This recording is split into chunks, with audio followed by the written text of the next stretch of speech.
area being very rural, the sports were very important.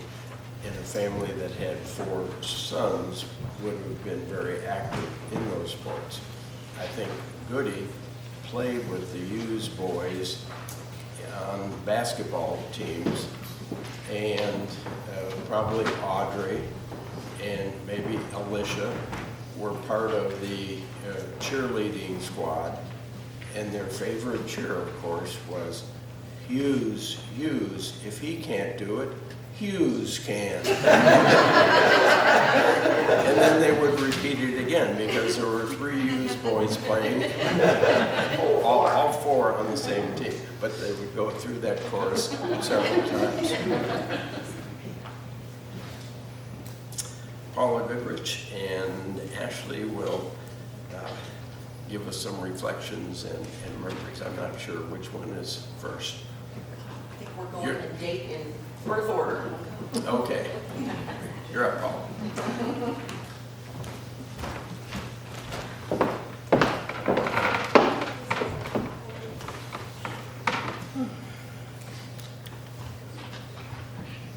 Grandma left quite a legacy. I'm sure it would make her smile to know that all of her family have gathered here today to pay tribute to her. Although she thought, and these are her own words, I'm nothing special. Grandma, I beg to differ. One of the most used phrases I heard when people spoke of her was, to know her is to love her. And what's not to love? She was a classy lady with impeccable style, effortless elegance, unwavering faith, and her generosity of spirit, gentle grace, modesty, and sly sense of humor were an inspiration to all who knew her. Grandma's sense of humor was never more evident than in this past February, when me and my mom came to visit for an early celebration of Grandma's 99th birthday. After blowing out the candle on the cake, she was asked, "How old are you, Grandma?" To which she replied, without missing a beat, "Oh, 80. I'm so happy I was able to capture that moment on video. She saw something good in everyone. I'm not sure I ever heard her say anything bad about anybody. In fact, during our girls' get-together in Chicago in 2013 for Grandma's 90th birthday, when the granddaughters all tried to get her to dish the dirt on our parents and tell us what they were really like when they were kids. She had all of your backs, by the way. She didn't give any of you up. She simply looked down in her lap and said, "Well," and steered the conversation in a completely different direction with the deftness of a diplomat. When presented with the opportunity to speak here today, my first thought was, who am I to share memories of Grandma? I spent less time with her than probably all of my cousins. I never shared a house with her or lived down the street from her. In fact, we never even lived in the same state. But in retrospect, I think the scarcity of time that I did share with her made those memories even more precious. And I'd like to share a few of them with you today. My earliest memories are, of course, from the farm. Who amongst the grandchildren doesn't remember spending the night at the farm to be awakened the next morning by Grandma bursting into your room with a rousing rendition of "Come to the Fair"? Such an ingrained tradition was this, that the one time I remember her not singing the song, I resolutely refused to wake up with the admonition, "No, Grandma, you have to sing the song." Days at the farm with Grandma were spent baking cowboy cookies, listening to big band music in the basement, picking up fresh eggs and milk from the Mennonite neighbors, going to the club to play golf on Ladies' Day, and playing Yahtzee. But my favorite activity was walking down the long driveway with Grandma to get the mail. I have no idea how long that driveway was. I was a kid. It was probably only a quarter of a mile.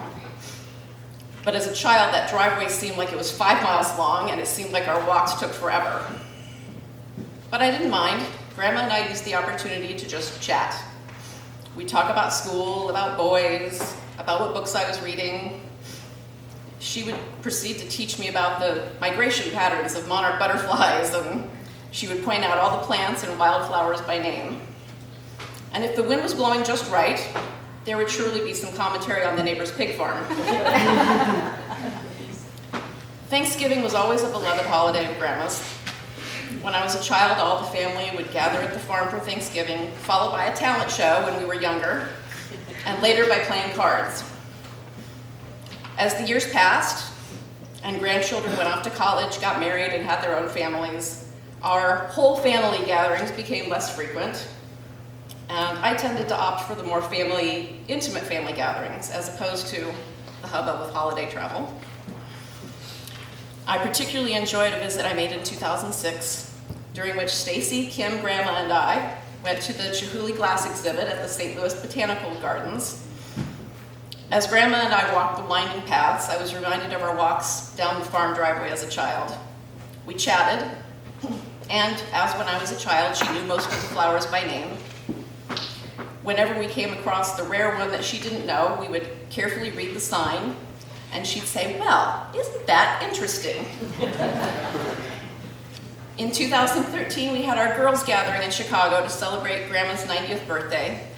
How special it was to be able to spend an entire weekend with Grandma, all of my aunts, and all of my female cousins, many of whom I hadn't seen in years. Listening to Grandma's stories at night in the hotel suite is a memory that I will always cherish, and I thank Kim for making a DVD of that. So we'll always be able to enjoy seeing her and hearing her voice. In 2018, I made my last solo visit to see Grandma. At 95 years old, she was still sharp and spry as ever. I kept that poor woman up past midnight every night of my visit. Or more accurately, I should say she kept me up. She wanted to share Great-Grandma Electa's memoir with me, which I had not known existed until then. I would read the pages out loud, and Grandma would interject with an additional memory or story. I'd look at my watch and say, "Grandma, it's past midnight. Aren't you tired? Don't you want to go to sleep?" And she'd say, "Oh no, this is fun, and I am so glad that you are reading this." To which I would reply, "Well, okay then, more wine?" And we pour another glass and continue reading. On my final day of that trip, Grandma decided she wanted to go for a walk. I'm not sure what the name of the trail was. It was a short drive from her house. I remember it had a little lending library at the trailhead. We walked, much as the same when I was a child, with Grandma pointing out each of the flowers and plants by name. I have no idea how long we walked that day. It was probably only a quarter of a mile, but I wish it would have been 5 miles, and I wish it would have lasted forever. Grandma left quite a legacy, and it's all sitting right here in this room today. We are all better for having known and loved her. And in her own customarily humble words, "I can't believe I started all of this." Thank you.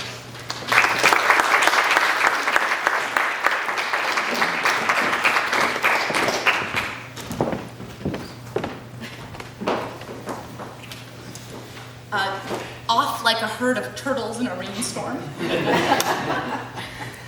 That was one of Grandma's sayings, and probably appropriate for how we all arrived here today.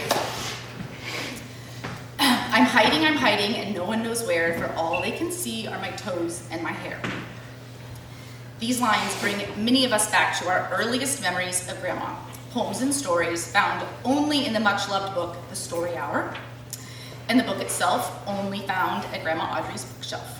To hear the coal truck from No Daddy Yet, or to look for Tallulah in the branches of the chinaberry tree, you could only do that when visiting Grandma Audrey. And so, cuddled in close and draped across the laps and limbs of siblings and cousins, all competing for a glimpse of pages which, when you see the book, look so much smaller than I remember them being at the time, we heard those stories with Grandma Audrey.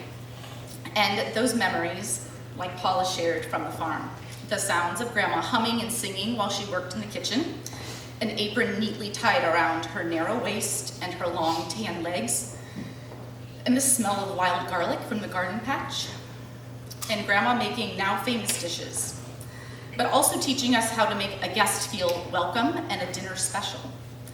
We knew that the table should be set in advance. You must have ironed cloth napkins and a centerpiece of flowers, freshly picked, announcing to a guest that you had thought of them long before they even arrived. As with other aspects of her life, Grandma Audrey was never content with what she already knew. And her spice drawer a testament to how adventurous she was, always eager to open a new recipe book, creative with her dietary substitutions to allow for all of us to enjoy what she was eating, which was no small feat, and eating clean before it was popular. So I gathered a list of some of our family's, and I'm sure yours, favorites. Cranberry ice and cowboy cookies, Grandma Audrey's baked beans, which we'll have today, sumi salad and O. Henry bars, ambrosia white salad, lamb stew, chili rellenos, and big meat with Caesar salad, prepared in a standing wooden bowl that Lindsay remembers being taller than she was. And while there was always work to be done on the farm, we also recall how put together and striking Grandma was on nights when she went to the country club with Grandma. She was absolutely glamorous, and as children, we wondered, how could we achieve this? How could we be like Grandma Audrey? And when talking, we said we actually still wonder the same thing as adults. And when we were discussing this, we thought how appalled Grandma really must have been by our slow cultural decline into loungewear, and our yoga pants and top knots, and how grateful we were that she never expressed that out loud to any of us. But as children, she directed us to where the answer might be in the Color Me Beautiful book in the guest room.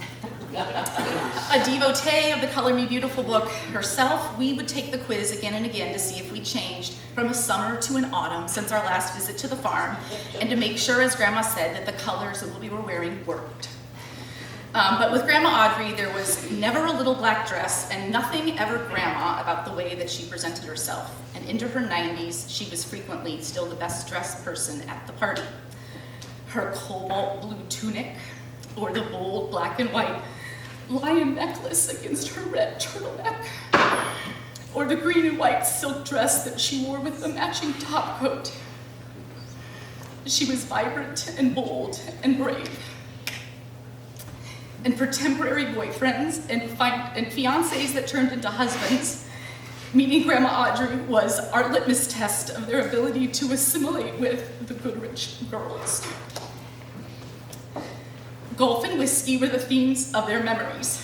One of Brent's first outings with Grandma Audrey during law school was on the golf course, and in her 70s, Audrey had new lightweight clubs that she could still swing, and she was eager to test them, and Brent, I imagine, on the course. Grandma Audrey outdrove Brent off the first tee. And it wasn't a happy accident. With her usual coordinated grace and confidence, she competed hole for hole with him that day.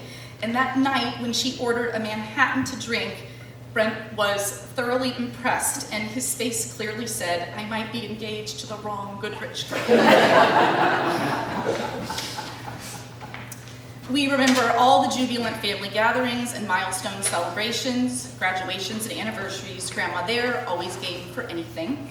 For her 85th birthday, we threw a swing band era party in the Visite basement, complete with signature martini cocktails, and Allie remembers Grandma looking at the cocktail list and asking, "Is it gin or vodka that makes me feel sick the next morning? I guess we'll find out."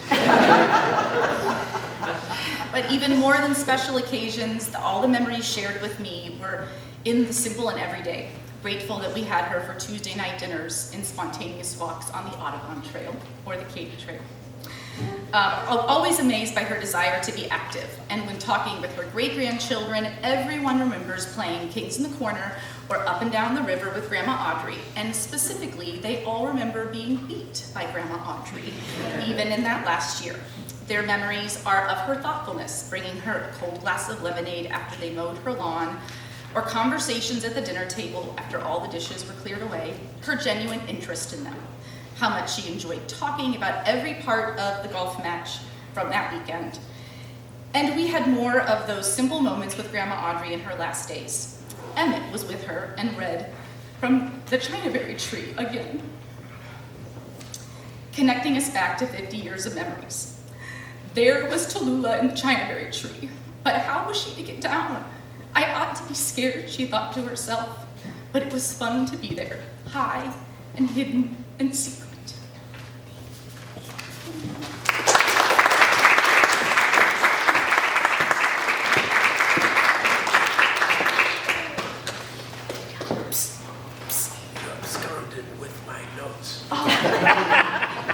next.